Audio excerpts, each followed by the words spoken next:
Hello all, welcome back టైబుల్ పండు. First of all happy birthday to Nani. Song చూసినప్పుడు నాకు అనిపించింది టైరోన్ ఎంట్రీ అనుకున్నా. టైరోన్ ఎంట్రీ మంచిగా ఉంది, సూపర్ సెట్ అయింది. అండ్ విజువల్స్, సాంగ్స్, బీజిఎం అంతా సెట్ అయిపోయింది. నాని గారికి ఆ జడల్ అవతార్ కొంచెం కొత్తగా చూసినట్టు అనిపించింది.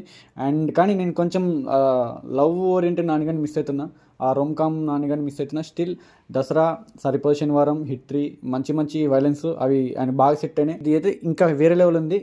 నాకు దసరా కన్నా దీని మీద బాగా హోప్స్ ఉన్నాయి. ది ప్యారడైస్ అండ్ దీని బడ్జెట్ 200 crores అండ్ సాంగ్ చాలా బాగుంది. ఆ సిగరెట్ వెలిగించే హూక్ స్టెప్ బాగుంది. ఇది ఒక step dad step son story లా అనిపిస్తుంది. అంటే Mohan Babu garu step dad in step son ఇట్లనే నడుస్తుంది స్టోరీ కూడా. సో ఆల్మోస్ట్ ఇదే అనుకుంటా, నేనైతే అదే అనుకుంటాను.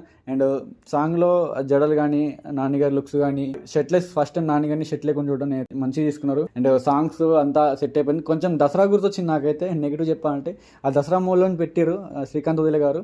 కానీ నాకు బాగా ఎక్కేసిన సాంగ్ ఆయా షేర్ అనే సాంగ్.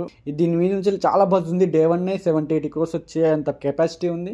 అండ్ దీనికి పార్టీతో ఉందా అనిపిస్తుంది నాకైతే. పార్టీతో ఉండొచ్చు అనిపిస్తుంది, ఎందుకో అలా అనిపించింది. నేను అది చెప్దాం అనుకున్నాను మీకు. పార్టీతో కూడా ఉండేలా ఉంది. బీజిఎం అయితే బాగా కొట్టారు అనిరుద్ధ్ గారు. బీజిఎం మాత్రం మామూలు కొట్టలేదు, సూపర్ కొట్టారు. నాకు బాగా నచ్చింది. అనిరుద్ధ్ గారు లాస్ట్ అయితే కూలీ అప్పుడు అనుకుంటా, దాని తర్వాత కింగ్డమ్ పెద్ద గేమ్ అనిపించలేదు. కానీ ఇప్పుడైతే బీజిఎం బాగా నచ్చింది నాకైతే. అనిరుద్ధ్ గారు ఈజ్ బ్యాక్ అనిపించింది. సాంగ్స్ బాగున్నాయి. అండ్ నాని గారి లుక్ అయితే కొంచెం మంచిగా అనిపించింది నాకైతే. కానీ 1-2 చోట్ల ఎక్కడో కొంచెం సెట్ కాలేదా అన్నట్టు అంటే అవతార్ సెట్ అయింది, కానీ 1-2 చోట్ల కొంచెం ఆడనిపించింది. మనం ఇంకా ఆ కంటెంట్ వస్తామంటే మనకి ఇంకా అడాప్టబిలిటీ పెరిగిపోద్ది ఆ సాంగ్కి కానీ, నాన్నగారికి కానీ. కానీ ఇది చూస్తామంటే అఫిషియల్గా టైర్ 1 ఎంట్రీకి పోయింది సాంగ్. టైర్ 1 ఎంట్రీ నాన్నగారు. అండ్ మన హిట్ 3 కలెక్షన్స్ చూసినప్పుడు కూడా నాకు అనిపించింది, ఎస్ పోయిన అనిపిస్తుంది నాకైతే.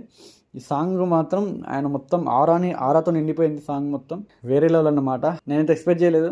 గ్లింప్స్ వచ్చినప్పటి నుంచి పొద్దున్నుంచి బాగా హోల్డ్ చేసి మరీ రిలీజ్ చేశారు. హైప్ కోసమే, అది నాకు తెలుసు. అండ్ ట్విట్టర్ మొత్తం ఈరోజు మొత్తం పాజిటివిటీతో నిండిపోయింది. నాన్నగారు చుట్టూ ఇంత పాజిటివిటీ ఉండడం ఫస్ట్ టైం ట్విట్టర్లో చూడడం. అంటే యునానిమస్గా లేపారు నాన్నగారు బర్త్డే విషెస్ చెప్పి. నాకు కూడా ఒక బ్యాక్గ్రౌండ్ లేకుండా ఇలా రావడం మంచిగా అనిపించింది. అండ్ సాంగ్ విషయానికి వస్తే సాంగ్ సూపర్ ఉంది. మీరైతే ఎక్స్పెక్టేషన్ పెట్టుకోండి. థియేటర్లో మాత్రం అస్సలు ఊగిపోతే. నాకెవరి మీద డౌట్ ఉందా, శ్రీకాంత్ వదిలే గారి మీద డౌట్. ఎందుకంటే దసరా మూవీ నా ఎక్స్పెక్టేషన్ మ్యాచ్ అవ్వలే, బాగుంది కానీ అస్సలు మ్యాచ్ అవ్వలే ఎక్స్పెక్టేషన్ అంతా అయితే. ఎందుకంటే 6-2 కొట్టినట్టు అనిపించింది దసరాకి. కానీ దీన్ని ఏమన్నా మంచిగా రాశారంటే కొంచెం స్టోరీ లైన్ ఉన్నప్పుడు నాకు మంచి కొత్తగా అనిపించింది. ప్యారడైస్ బిర్యానీ ఇసిరేయడం అంతా బాగుంది. చూద్దాం ఎట్లుంటుందో. మీకేమనిపించింది కింద కామెంట్ చేయండి. And 1 second happy birthday to natural star Nani garu. Love you all. Signing off. Bye bye.